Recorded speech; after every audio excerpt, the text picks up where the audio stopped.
Selamat datang, Anda mengirimkan kami bab pertama dari buku The Secret Body karya Daniel M. Davis, dan wah ini benar-benar membuka mata nih. Betul. Judulnya Super Resolution Cells. Sejujurnya, ini membawa kita ke dunia yang biasanya cuma kita lihat di buku pelajaran biologi ya. Tapi ini rasanya kayak cerita detektif. Tepat sekali. Jadi misi kita kali ini adalah membongkar gimana serangkaian penemuan yang kelihatannya sama sekali nggak nyambung. Nggak nyambung sama sekali. Mulai dari ubur-bubur yang bisa nyala di laut sampai seorang ilmuwan yang merakit mikroskop super canggih di ruang tamunya. Di ruang tamu ya. Iya. Dan semua itu berhasil mengubah total cara kita memandang unit terkecil dari diri Anda, sel. Kita kan seringnya diajari kalau sel itu ibarat balok Lego gitu ya. Betul, balok-balok bangunan. Benda mati yang ya cuma menyusun tubuh kita. Tapi ternyata, bab ini nunjukin kalau itu salah besar. Salah banget. Gimana kalau ternyata balok Lego itu hidup? Bisa saling bicara, bisa saling ngirim paket. Dan punya struktur rahasia yang bahkan baru kita tahu sekarang ini. Persis. Nah, mari kita mulai dari masalah utamanya deh.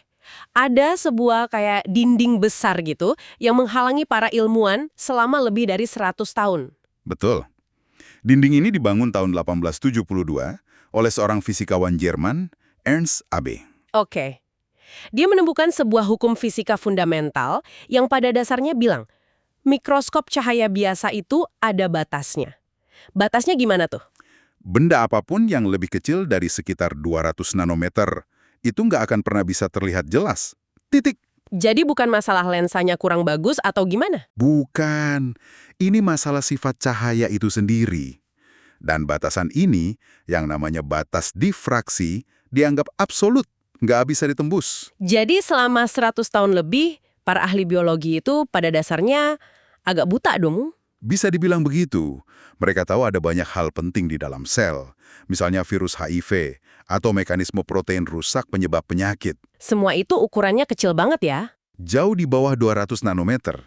Jadi mereka nggak akan pernah bisa melihatnya secara langsung. Wow. Hukum AB ini saking dianggap pentingnya sampai diukir di monumen untuknya di Jerman loh. Serius? Ya, ini tuh kayak mencoba memahami cara kerja jam tangan mekanik yang rumit dari seberang ruangan. Oke. Saya ngerti. Anda bisa lihat jarumnya gerak, tapi nggak akan pernah bisa lihat roda gigi kecil di dalamnya. Persis. Dunia biologi itu terjebak dalam pandangan yang buram. Lalu gimana caranya mereka bisa menembus dinding yang katanya abadi ini? Rasanya mustahil kan? Nah, ini yang menarik. Solusinya justru datang dari tempat yang nggak ada hubungannya sama sekali dengan fisika mikroskop. Dari mana? Dari laut. Dari seekor ubur-ubur yang bersinar. Tunggu, tunggu. Dari ubur-ubur. Gimana ceritanya bisa nyambung? Ceritanya dimulai tahun 1960-an. Ada seorang peneliti Jepang namanya Osamu Shimomura. Shimomura, oke. Dia dan istrinya, Akemi, setiap musim panas pergi ke Friday Harbor, sebuah laboratorium laut. Dan kerjaannya cuma satu, Apa tuh? mengumpulkan ribuan ubur-ubur, jenis Aquaria Victoria. Ribuan. Buat apa? Bukan untuk dimasak kan? Penduduk lokal juga sering nanya gitu. Bukan, Shimomura cuma terobsesi dengan satu pertanyaan sederhana. Apa pertanyaannya? Kenapa ubur-ubur ini bisa mengeluarkan cahaya hijau? Itu saja. Cuma itu. Nggak ada tujuan praktis atau aplikasi buat nyembuhin penyakit. Nada. Murni rasa ingin tahu. Kalau zaman sekarang, proposal riset kayak gitu mungkin, wah, susah banget dapat dana. Dan peralatannya pasti seadanya banget ya waktu itu. Lebih dari seadanya. Sumber ini cerita kalau dia itu kreatif banget. Buat misahin bagian ubur-ubur yang bersinar, dia bikin saringan khusus dari benang gigi. Dari benang gigi. Iya. Dan buat menghancurkannya, dia modifikasi blender jus. Ini riset level Nobel yang dikerjain pakai alat-alat dapur. Luar biasa. Terus apa yang dia temukan dari blender ubur-uburnya itu? Setelah kerja keras bertahun-tahun, dia berhasil mengisolasi dua protein. Satu protein ngeluarin cahaya biru. Tapi yang kedua, nah ini bintangnya. Oke. Protein ini menyerap cahaya biru tadi dan memancarkannya kembali sebagai cahaya hijau terang. Jadi itu sumber cahayanya.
Cuma itu, nggak ada tujuan praktis atau aplikasi buat nyembuhin penyakit. Nggak ada.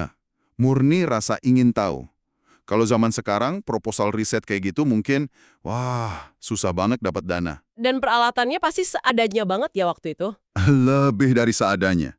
Sumber ini cerita kalau dia itu kreatif banget. Buat misahin bagian ubur-ubur yang bersinar, dia bikin saringan khusus dari benang gigi. Dari benang gigi? Iya. Dan buat menghancurkannya, dia modifikasi blender juice. Ini riset level Nobel yang dikerjain pakai alat-alat dapur. Luar biasa. Terus apa yang dia temukan dari blender ubur-uburnya itu? Setelah kerja keras bertahun-tahun, dia berhasil mengisolasi 2 protein. Satu protein ngeluarin cahaya biru. Tapi yang kedua, nah ini bintangnya. Oke. Protein ini menyerap cahaya biru tadi dan memancarkannya kembali sebagai cahaya hijau terang. Jadi itu sumber cahayanya. Betul. Karena warnanya hijau dan berpendar, mereka namain, cukup jelas ya, Green Fluorescent Protein atau GFP. Oke, jadi mereka menemukan protein yang bisa nyala. Keren. Tapi, apa gunanya? Maksud saya, gimana caranya penemuan dari ubur-ubur ini bisa nyambung lagi ke sel manusia dan mecahin masalahnya AB? Nah, itu butuh waktu puluhan tahun lagi dan butuh ide cemerlang dari orang lain. Siapa? Di tahun 90-an, seorang ilmuwan namanya Martin Chelfie, dia dengar soal GFB dan dia kepikiran, tunggu dulu, gimana kalau kita bisa nempelin gen GFP ini ke gen protein lain di dalam sel hidup? Maksudnya kayak ngasih label harga yang bisa nyala di barang supermarket? Tepat. Idenya adalah menjadikan GFP sebagai penunjuk laser biologis. Penunjuk laser biologis. Oke. Kalau Anda mau tahu di mana letak protein X di dalam sel dan apa yang lagi dilakuin, tempelin aja GFP ke dia. Nanti di bawah mikroskop, Anda bakal lihat titik-titik hijau bergerak. Wow, itu protein X Anda yang sedang bekerja ya? Iya. Dan fantasi ini jadi kenyataan berkat kerja krusial dari laboratorium istrinya, Tule Hazelrigg. Itu ide yang mengubah segalanya ya. Tapi di balik kisah sukses ini, ada satu bagian yang cukup tragis kan? Soal orang yang pertama kali nemuin gen GFP. Benar. Namanya Douglas Pressure. Dia orang pertama yang berhasil mengisolasi dan menyalin gen untuk GFP. Terus kenapa? Sayangnya, dia kehabisan dana penelitian. Terpaksa keluar dari dunia sains. Ya ampun. Bertahun-tahun kemudian, pas Chelfie dan yang lainnya dapat hadiah Nobel untuk penemuan ini, Pressure kerja sebagai supir antar jemput di dealer mobil. Astaga, itu pengingat yang pahit banget ya tentang betapa rapuhnya karir di dunia riset. Sangat! Jadi, dengan adanya GFP sebagai lampu senter biologis ini, para ilmuwan akhirnya punya alat. Sekarang gimana mereka pakainya buat melihat lebih detail dari yang diizinkan AB? Nah, disinilah 2 jenius muncul, bekerja secara terpisah dengan 2 pendekatan yang sangat berbeda. Oke, siapa saja? Pertama, Eric Bedzik. Dia ini sebenarnya udah keluar dari dunia sains karena frustrasi. Oh ya? Tapi ide soal GFP ini bikin dia balik lagi. Dia bangun mikroskop baru di ruang tamu temannya, modal uang pribadi $25.000. Idenya kayak gimana? Idenya brilian sekaligus sederhana. Dia mikir, masalahnya kan kalau semua lampu GFP dinyalain barengan, cahayanya nyatu dan jadi buram. Gimana kalau kita nyalain satu-satu? Satu-satu? Iya, dia pakai kilatan cahaya yang sangat redup buat nyalain cuma beberapa molekul GFP secara acak dalam satu waktu. Saya ngerti. Jadi kayak ngambil ribuan foto di stadion yang gelap gulita. Di setiap foto, cuma beberapa penonton yang nyalain lampu ponselnya acak. Betul. Karena mereka kepisah jauh, Anda bisa nandain posisi pasti setiap orang. Terus setelah ribuan foto, Anda gabungin semua titik itu jadi satu gambar utuh stadion yang super jelas. Analogi yang sempurna. Komputer bakal nyusun kembali ribuan gambar parsial itu jadi satu gambar komposit dengan resolusi super tinggi, jauh melampaui batas AB. Itu yang pertama. Yang kedua siapa? Sementara itu di Jerman, ada Stefan Hell. Dia nyerang masalah ini dari sudut pandang fisika murni. Gimana caranya? Dia pakai 2 laser. Laser pertama nyalain sekelompok molekul GFP di satu titik, tapi sepersekian detik kemudian, laser kedua, yang bentuk sinarnya kayak donat, langsung nembak titik yang sama. Laser bentuk donat? Buat apa? Laser donat ini fungsinya buat matiin lagi semua molekul di bagian pinggir, dan cuma nyisain molekul yang ada persis di tengah lubang donat yang tetap nyala. Wow! Jadi dia secara aktif memahat titik cahaya itu, membuatnya jauh lebih kecil dari yang seharusnya mungkin. Tepat. Dua pendekatan yang luar biasa beda. Satu dari mantan ilmuwan yang frustrasi, satu lagi dari fisikawan teoretis. Keduanya berhasil merobohkan tembok yang sama. Betul. Dan kombinasi dari penemuan GFP sama teknik-teknik mikroskop baru inilah yang memulai sebuah revolusi. Oke, revolusi. Kita jadi bisa lihat hal-hal super kecil, keren. Tapi, apa dampaknya buat kita? Apa yang kita pelajari setelah bisa zoom in sedekat ini? Dampaknya masif. Pertama, kita bisa memahami penyakit dengan cara yang benar-benar baru. Buku ini ngasih contoh dari lab penulisnya sendiri. Oh ya, Mereka meneliti penyakit genetik langka namanya sindrom celiac Higashi. Itu yang bikin anak-anak sangat rentan infeksi. oke. Terus apa yang mereka lihat dengan mikroskop baru itu? Mereka bisa lihat masalahnya secara langsung di dalam sel kekebalan pasien. Mereka lihat kalau kantung racun yang seharusnya dipakai sel buat bunuh bakteri, ukurannya jadi terlalu besar. Terlalu besar. Iya, akibatnya kantung itu jadi nggak bisa ngelewatin jaring-jaring internal sel yang padat buat nyampe ke targetnya. Jadi kayak macet di jalan gitu ya? Persis, ini detail yang mustahil dilihat sebelumnya dan bisa memicu ide pengobatan yang sama sekali baru. Itu baru satu. Terus katanya kita harus nulis ulang buku pelajaran biologi. Haha, iya betul. Tunggu, jadi buku biologi yang kita pelajari di sekolah itu ada yang salah? Banyak. Contohnya, kita semua belajar tentang retikulum endoplasma atau ER, pabrik di dalam sel. Iya, ingat saya. Gambar di buku teks nunjukinnya sebagai lapisan-lapisan pipih kayak tumpukan paneko. Betul. Tapi, timnya Jennifer Lippincott-Schwartz pakai mikroskop resolusi super dan nemuin gambar itu salah. Salahnya gimana? ER ternyata bukan lapisan pipih, melainkan jaringan tabung-tabung super padat yang saling terhubung. Ini benar-benar ngubah pemahaman kita tentang gimana pabrik sel kita diatur. Bukan cuma itu kan? Ada penemuan struktur baru juga. Iya, tim lain yang dipimpin Xiao Weijuang bahkan nemuin struktur anatomi yang sama sekali baru di dalam serabut saraf. Mereka sebut kerangka periodik. Fungsinya apa? Masih misteri. Tapi mungkin ya, penemuan yang paling mengubah cara berpikir kita adalah tentang bagaimana sel berkomunikasi. Nah, ini dia yang menurut saya benar-benar ngerusak analogi balok Lego tadi. Setuju? Mikroskop-mikroskop ini ngungkap kalau sel itu terus-menerus saling ngirim paket. Paket. Ya, paket berupa kantong-kantong kecil berisi materi genetik dan protein. Namanya vesicle. Awalnya, ilmuwan ngira ini cuma kantong sampah sel. Ternyata bukan ya.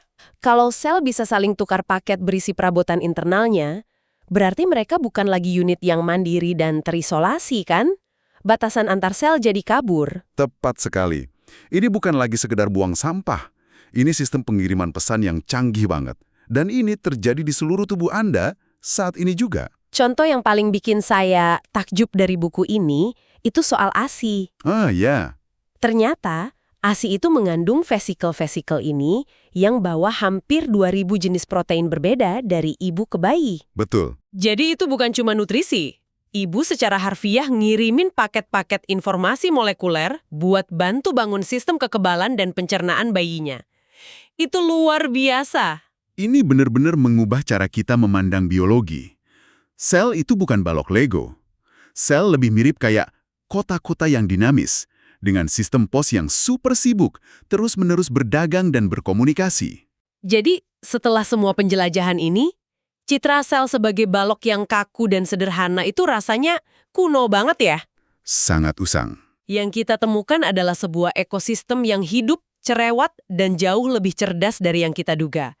Menyadari semua aktivitas super rumit ini terjadi di triliunan sel tubuh kita setiap detiknya, itu rasanya sedikit bikin pusing, tapi sekaligus sangat menakjubkan. Dan ini meninggalkan satu hal yang bikin saya terus kepikiran setelah baca bab ini. Apa itu? Kalau sel-sel kita terus-menerus berbagi informasi dan komponen fundamental lewat physical ini, di mana sebenarnya batas diri kita dimulai dan berakhir? Apakah konsep individu yang utuh itu beneran ada di level molekuler? Atau jangan-jangan, kita ini sebenarnya adalah sebuah komunitas super kooperatif, di mana batas antara aku dan sel-selku itu jauh lebih cair daripada yang kita sadari. Coba renungkan itu.